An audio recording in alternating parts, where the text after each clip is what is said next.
This video is sponsored by Factor. On most days, my ideal dinner is one made from scratch with love from home. But on a lot of days, it feels like the only meals I can make from home are ones made with hate. The days when my energy is pretty low, I'm only like halfway through my to-do list, and the onion I'm chopping is spraying toxic fumes directly into my eyes. Those are the kind of days where I wish I could just skip to a nice, ready-made meal. Luckily, thanks to Factor, this dream can now be a reality. Factor delivers fresh, never-frozen meals right to your doorstep. Chef-crafted, dietitian-approved, and ready to eat in just 2 minutes. With over 35 meals to choose from each week, plus snacks, smoothies, and breakfast options, it's oh so easy to stay stocked up on meals that fit your preferences and routine.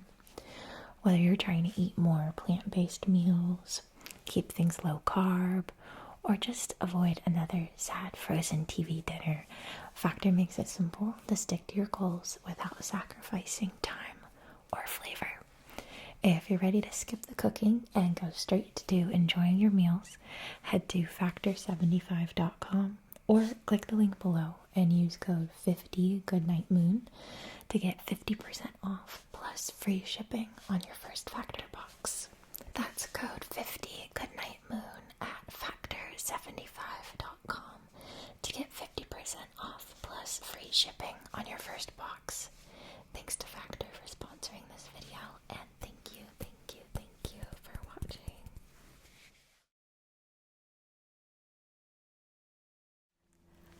Hello. I hope that you are doing very well tonight. I just got back from a weekend trip to Los Angeles. I went up there to see Brennan and Lou from Dropout do their improv comedy show that they do together somewhat regularly. And I also went to see the Yoshitomo Nara exhibit at the Bloom Museum, and that was super cool. I loved the huge sculptures of the mischievous looking girl heads with lots of texture on them and fingerprints or impressions of fingers in the clay raking out, the shapes of their eyes and things. They had so many different cute expressions and were so huge. And they kind of look like they're made out of cream cheese. I thought that they must have actually been sculpted that large with a massive amount of clay and then, molded and casted in a lighter material like a plaster or something. But apparently they were actually sculpted at about a fist size, scaled way up, cast in bronze, and then coated in a substance I'd never heard of before. I looked it up and it's somewhere between rubber and silicone or something like that. No, between rubber and plastic. Yeah. But they looked like cream cheese. So anyways, one afternoon in Los Angeles as I was trying to kill some time before the improv show, which was amazing, by the way. It was so funny. I really liked seeing Brennan do a lot of physical comedy that I didn't know was really his thing at all, because I've mostly only just seen him sit behind a table as a DM. This antique store had some great reviews on Google Maps, so I went, and as you can see in this picture, it looked just like this. The door was closed. The gate in front of the door was closed and locked, but there was a doorbell with a little sign that said, "Please ring." But I thought, surely that's intended for someone with more important business here, like a delivery man with a package to the shop owner. Surely customers aren't supposed to ring. But my friend who I was with thankfully had the to ring the doorbell for us, and she opened the door and said, "Yeah, I'm open. Come on in." She had such a cool collection of things, and I'm excited to show you what I got. The first thing I got, she put in this cute gauzy purple bag for me. So this is a very old coin pouch, and it really got my interest because of this texture that I only realized upon closer up examination, careful examination, that the texture comes from a long metal chain, like the sort of metal chain you might wear as a necklace. It is just embedded all throughout this leather, just really pressed in there. And I like the look of this lock, and I like the look of these straps in the back so that you can, wear this on your belt, I'm sure.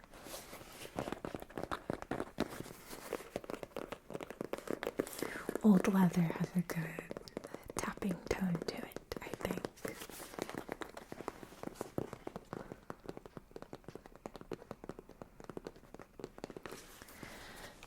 The chains go this way, and like that, they cross into an X. This way, like that, cross into an X. Go down like that, like that. So you turn this little bit of metal to the side in order to lock it, lock it, lock it. Turn it this way in order to open it, open it, open it. And I was pleasantly surprised by the colorful stitching in here.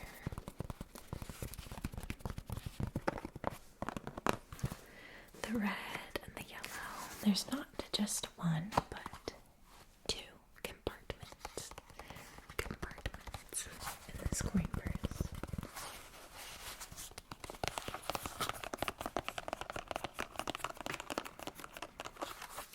So I thought this would make for a fun prop. Maybe I'll wear it someday. I don't know. I am kind of tempted by these belt loops. Next time I wear a pair of pants that call for a belt, I might be sporting this on my hip. I'll be followed by doubloons.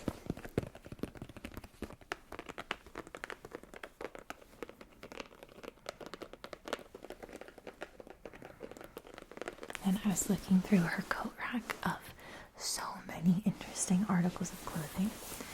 The one that caught my eye the most was on big sale, very discounted, and it's an interestingly shaped coat. You can see how it flares out here at the hip. It has the most wonderful quilted black velvet exterior and a charming red quilted floral interior.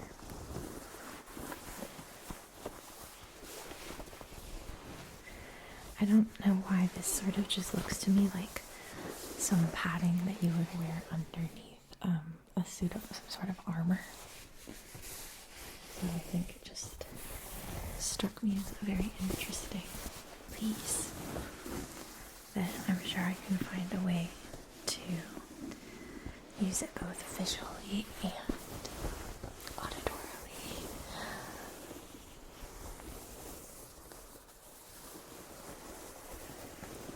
I just love the sound of nails raking over that finely, tightly quilted,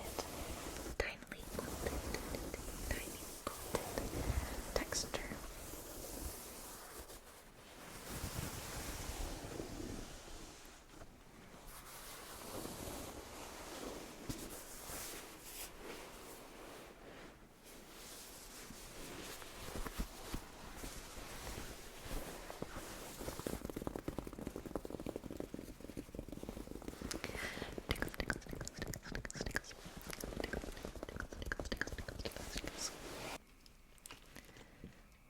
a noise making stick. It's a wooden handle wrapped in twine, and then more twine tangled around the top, each length of twine connecting a dried nut or seed shell of some sort. And I'll just gently turn it around so you can hear the fun noises it makes.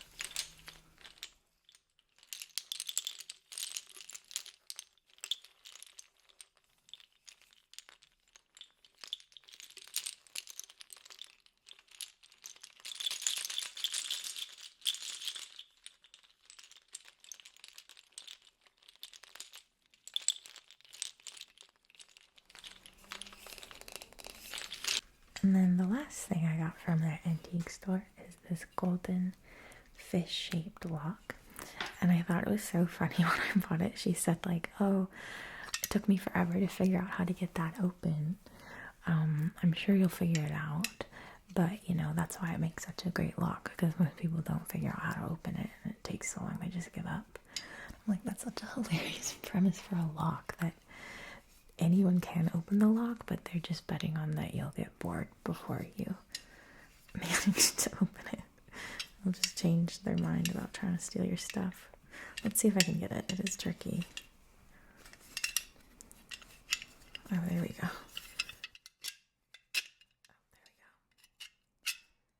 Opens like that.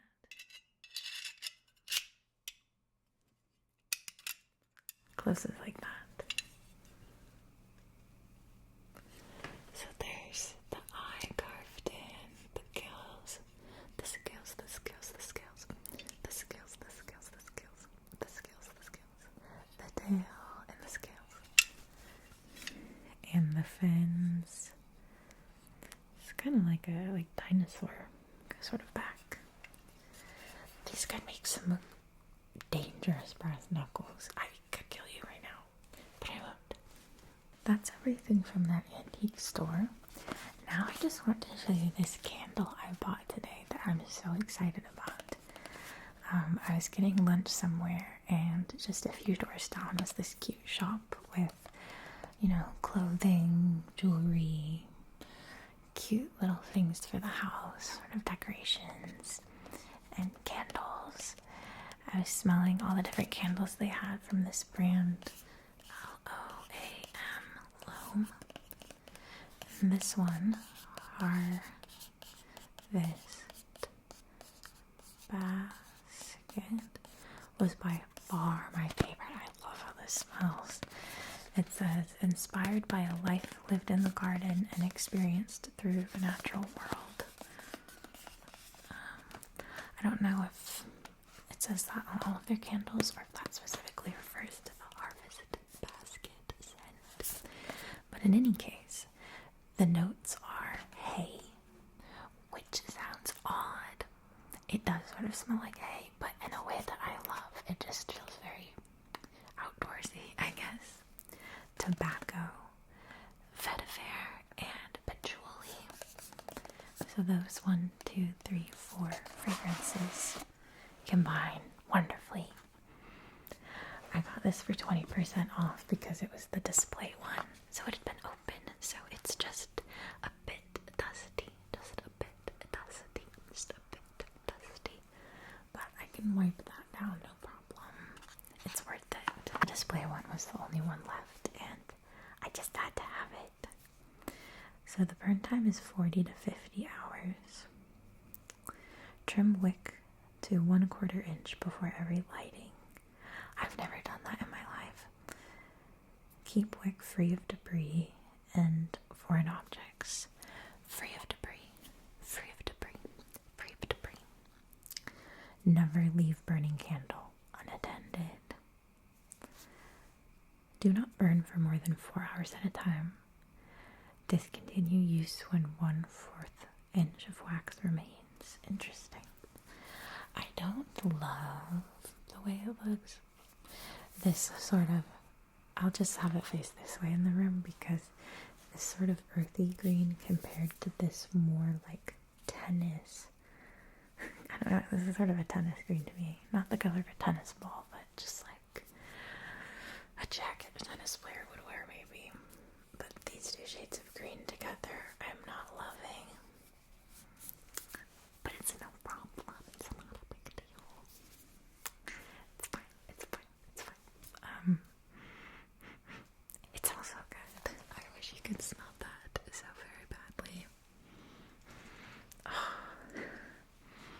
I really wish that they made this exact scent as a cologne, because I would make whoever I'm dating wear this fragrance.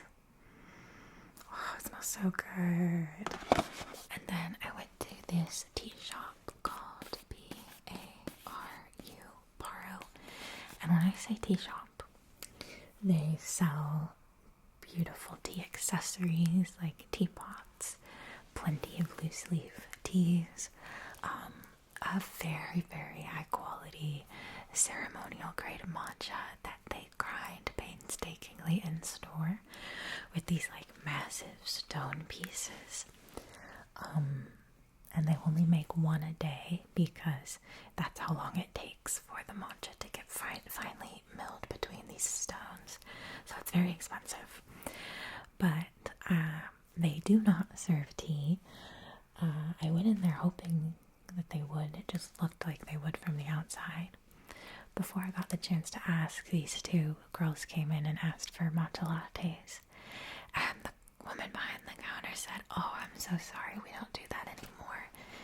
We went too viral on TikTok, and the line of people waiting for matcha lattes went for like 4 blocks, and they just didn't have the infrastructure they needed in the store to support that level of demand, so they just shut down that aspect of their store, and now they just sell the leaves and the accessories." They have little containers, samples in front of each bag of leaves. So I was going around smelling them like candles. And this sticky rice bonbon loose leaf tisane was by far my favorite. It says the sweeter herbal counterpart to our pandan waffle blend. Sticky rice fondant makes a splendid dessert tea any time of day. Enjoy hot or as a cold brew. It's so good, and I love the way that the leaves look as well. Let me show you. Oh, it really smells like a dessert. And look at those leaves. I just really like seeing the big, chunky plant matter going on in there. I also picked up this fancy chocolate bar. I was trying to decide between this one and a raspberry matcha one, but I decided to go with this one because I have this in mind as a gift. I feel like I have a few people in my life that are big matcha lovers, and just next time I want to give them a little something, I'd like to have this on hand. It says, we've infused this special chocolate bar with a heightened concentration of Paru 10K ceremonial matcha, creating a flavor profile that is even more intense than our already bold offerings, ensuring a truly unparalleled experience. Oh my goodness, yeah, this person is going to have to be a hardcore matcha lover. They're not messing around with the flavor here. Flavor notes: earthy, balanced, creamy. Oh my gosh. Every time I look at it, I want to try it so bad, but I do really want to save it as a gift. So I will be strong. Another product I had at this tea shop that I was really tickled by were these little tea pets. The only ones they had available for sale were 2 variations of a snake design. Like this big, just cute, chubby little snakes. Seem to be made out of ceramic, maybe. But online they have a bunch of other options. Like there's a couple dog ones I love, and a bunny, and a frog that even has like a smaller frog it's holding hands with. But basically, the concept of tea pets have been around for like 1,000 years, I think. This is the first I've heard of them, but basically there's a few types of teas that you do a first initial steep before you get to the steep that you are actually going to drink from. So if that's the case, or if you just have some leftover tea that you end up not drinking, you're supposed to nourish the tea bed with the tea. And over the course of years, all of the nourishings of tea that you infuse it with will cause it to have a lovely fragrance and bring you good luck. So I didn't get one, but I'm thinking I want to go online and grab one of those 3. Let me know which of those you guys think I should get. This is not from that place, but it's just, in the tea category. My friend just visited me from out of town, and she's a big tea head. So she got me a couple of my favorite teas from Seattle that I'd just run out of. There was a hojicha and a fresh strawberry black tea, and she got me this washi paper tea container, and I decided to fill it with the fresh strawberry because I like to think that these bunnies would love to munch on some fresh crispy strawberries. So I think they'll like that their container is filled with fresh strawberry tea. It's super airtight because you open up that first lid and there's yet another layer before you can get into the fortress. Oh, and you can see it's got pink peppercorns. Pink peppercorns. Pink peppercorns. Pink peppercorns. That's a good one. I like that. Pink peppercorns. Pink peppercorns. I'm so excited. The pink peppercorns give a nice bit of bite, a little bit of spice that complements the sweetness of the strawberries so well. It's a black tea, so it's nice and energizing. I want to start a collection of washi paper tea canisters for the hojicha that she got me.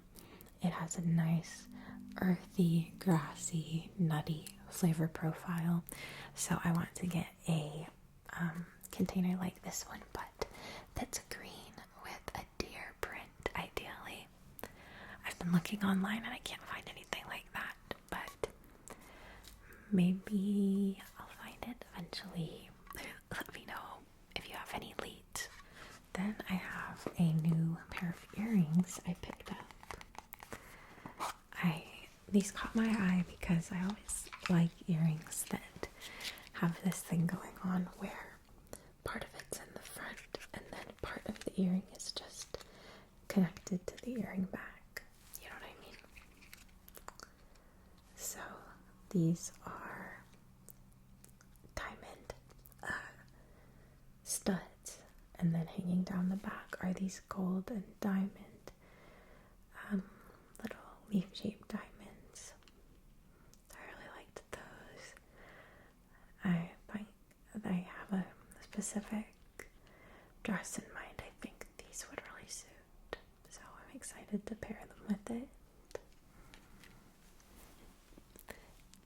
That's what it looks like.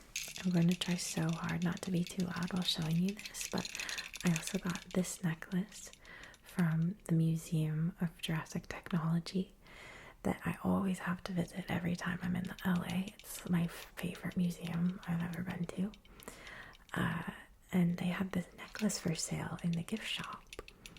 So I want to give you an up-close look. It's really cool. So it's got all of these different charms that I feel like look like they could have herbs in them, like they used to do back in the day when the world was stinkier, so you wanted to have some little nice scent with you to whiff when needed. And I also hope that you can see the kind of floral designs engraved on these connections between the links of the chain. I just love that. It's so unique. I have no idea what sort of outfit to pair it with. Maybe I won't. Maybe it will just be a video prop, but I just love it. So the first book that I got is the dream of the unified field. And this is a selection of poems by Jory Graham.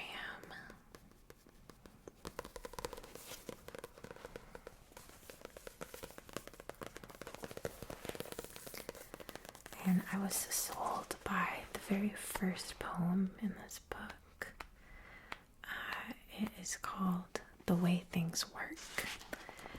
And it goes, the way things work is by admitting or opening a way. This is the simplest form of current. Blue moving through blue, blue through purple. The objects of desire opening upon themselves without us, the objects of faith. The way things work is by solution. Resistance lessened or increased and taken advantage of. The way things work is that we finally believe they are there, common and able to illustrate themselves. Wheel, kinetic flow, rising and falling water, ingots, levers, and keys, I believe in you. Cylinder lock, pulley, lifting tackle, and crane, lift your small head, I believe in you. Your head is the horizon to my hand. I believe forever in the hooks. The way things work is that eventually something catches. That last line is my favorite part. The way things work is that eventually something catches. I find that to be such a comforting fact of life, is that the way things work is eventually something catches.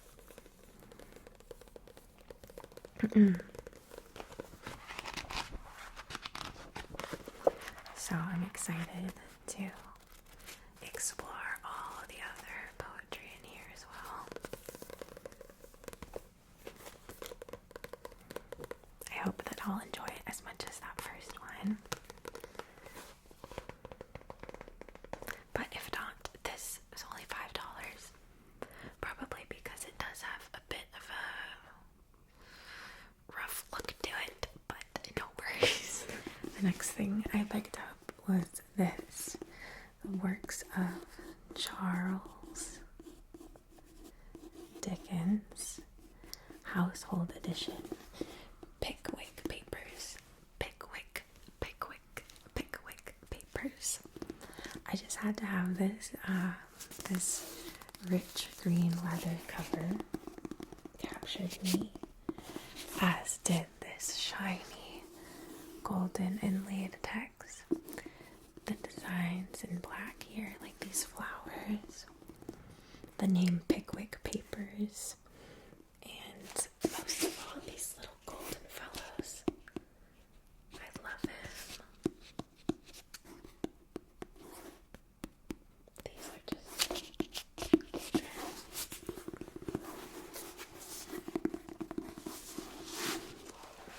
and it is signed here on the first page. I think that was indicated by this pink flag the bookseller added from 1813.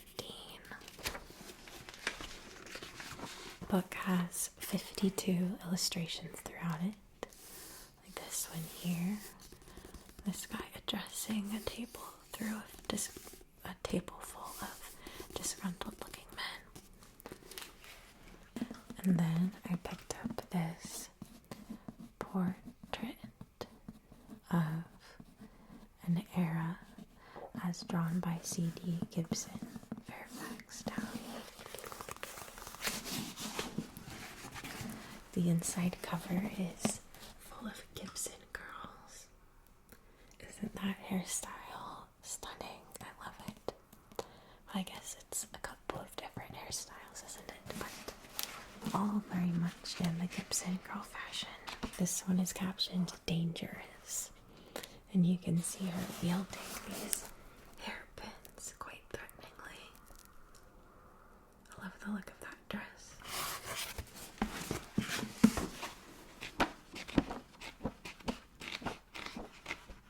Oh, the face on this woman is so cute. There's pants she's holding. This looks like this was copyright 1936. Dedicated to my daughter, Peggy. She's got her hands up. This one is from 1904. It's called Summer Sports. It's a very carefree image of three friends on a cliffside, flying kites together in the wind, overlooking an expansive view of the countryside with a river winding through it. And they all look so pretty in their fancy dresses and Gibson girl updos. The image for the forward is quite intimidating. It reminds me of that meme image where like you walk into the party and then everyone's staring at you like. But yeah, they're all judging you. This one is called The Day After Arriving at Her Journey's End. I'm not sure what's going on here. I think maybe it's supposed to be funny because at the end of her long journey, she's displeased that the man that she's, betrothed to, presumably is short and fat. I don't know.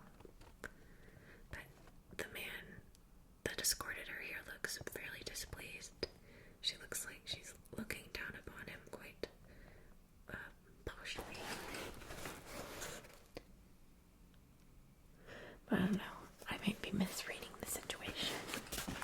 And now, I love this one. This one is called Just a Sketch About Nothing in Particular. There's a lot of personality between the two of them. This one says, leap year. He, you never compliment me anymore on my appearance. She, oh, charming, charming, charming. I don't get it.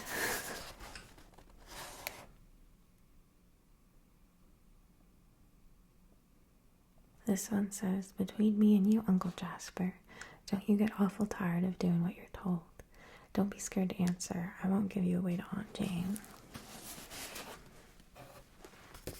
Okay, that kind of makes me feel like it's less of that there's a joke to give it and more just like, it's just a bit silly. There's no like twist or punchline to it. It's just being just a bit playful.